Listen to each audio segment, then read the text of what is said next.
Champions league is back. Real Madrid বনাম Arsenal quarter ফাইনালের প্রথম লেগ এমিরেট স্টেডিয়ামে এই দুই দল মুখোমুখি হতে যাচ্ছে। একদিকে স্প্যানিশ জায়ান্ট, অন্যদিকে ইংলিশ প্রিমিয়ার লিগের অন্যতম সফল দল। এখন কথা হলো, এই দুই দলের ম্যাচ প্রিভিউ নিয়ে যদি কথা বলতে হয় তাহলে আপনাকে একটু মনে করাই দিতে চাই যে নুন আনতে পান্তা ফুরিয়ে যাওয়ার মতন অবস্থা হয়ে গেছে ঠিক এই দুই দলের। কেন এই কথা বললাম?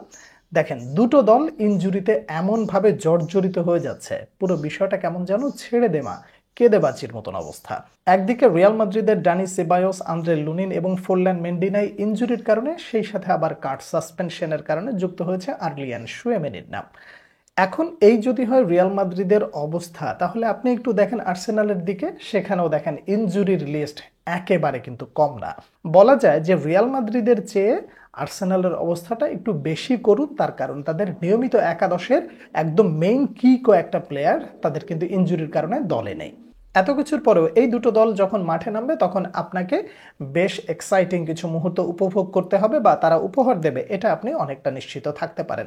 যেহেতু চ্যাম্পিয়ন্স লিগের ম্যাচ, প্রতিপক্ষের মাঠে ম্যাচ, রিয়াল মাদ্রিদের আজকের ম্যাচটাকে আসলে আপনি কিভাবে দেখবেন যদি আপনি আমাকে জানাতে চান জানাতে পারেন।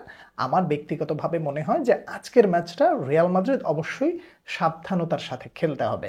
প্রথম সাবধানতার যে কারণ তা হলো ভিনিসিয়াস জুনিয়র এবং লুকাস ভাস্কেস, এই দুজন যদি হলুদ কার্ড পেয়ে যায় তাহলে কিন্তু তারা পরবর্তী লেগ তথা সান্তিয়াগো বার্নাব্যুতে তারা আর খেলতে পারবে না। এই হলো সাবধানতার মূল কারণ।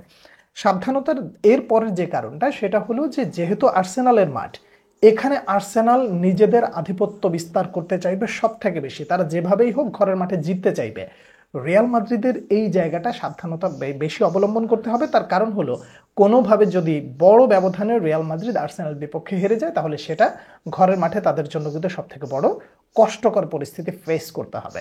কথা হলো, এই আর্সেনাল রিয়াল মাদ্রিদকে আটকাতে পারবে কিনা। দেখেন, আপনি যদি আটকানোর প্রশ্নে আসেন তাহলে রিয়াল মাদ্রিদ এই জায়গায় একটা জায়গা বেশ advantage. Kylian Mbappe, Vinicius Junior, Rodrigo, Jude Bellingham, এই চারজন ব্যক্তিকে আপনাকে তো আগে রক্ষা করতে হবে।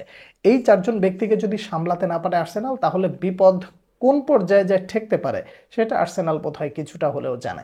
আর্সেনাল এর আগের ম্যাচটায় যাদেরকে প্রতিপক্ষ হিসেবে পেয়েছিল তারা হচ্ছে পিএসভি, তাদেরকে দুর্দান্তভাবে উড়িয়ে দিয়েছে, এখানে কোনো সন্দেহ নাই। কিন্তু কথা হলো, আপনি এখন প্রতিপক্ষ হিসেবে পেয়েছেন রিয়াল মাদ্রিদকে। রিয়াল মাদ্রিদ ইউরোপে কি পরিমাণ ডমিনেশন করে খেলছে কিংবা তাদের যে আধিপত্য বিস্তার করে খেলে, এটা সম্পর্কে তো আর নতুন করে আলোচনার কিছু নাই। এই জায়গায় আর্সেনালকে অবশ্যই সাবধানতার সাথে খেলতে হবে। যেমন সাবধান থাকতে হবে রিয়াল মাদ্রিদকে, তেমনি সাবধানতার সাথে খেলতে হবে আর্সেনালকেও। এখানে আরও একটা বিষয় হলো, আর্সেনালের খেলার যে গতি, এই গতিটাকেও রিয়াল মাদ্রিদকে যেমন রক্ষা করতে হবে, ঠিক তেমনিভাবে রিয়াল মাদ্রিদের যে ফ্রন্ট লাইনার আছে তাদেরকেও আর্সেনালকে রক্ষা করতে হবে। তো দুই দলের জন্য ইকুয়েশনটা কিন্তু একেবারে পরিষ্কার। আর্সেনাল চাইবে জিততে, রিয়াল মাদ্রিদ চাইবেও জিততে, কিন্তু কথা হলো যদি হেরেও যায় তাহলে ব্যবধানটা যেন এত বেশি না হয়, সেটা আবার ঘরের মাঠে তাদের কামব্যাক করতে কষ্টসাধ্য হয়ে যায়।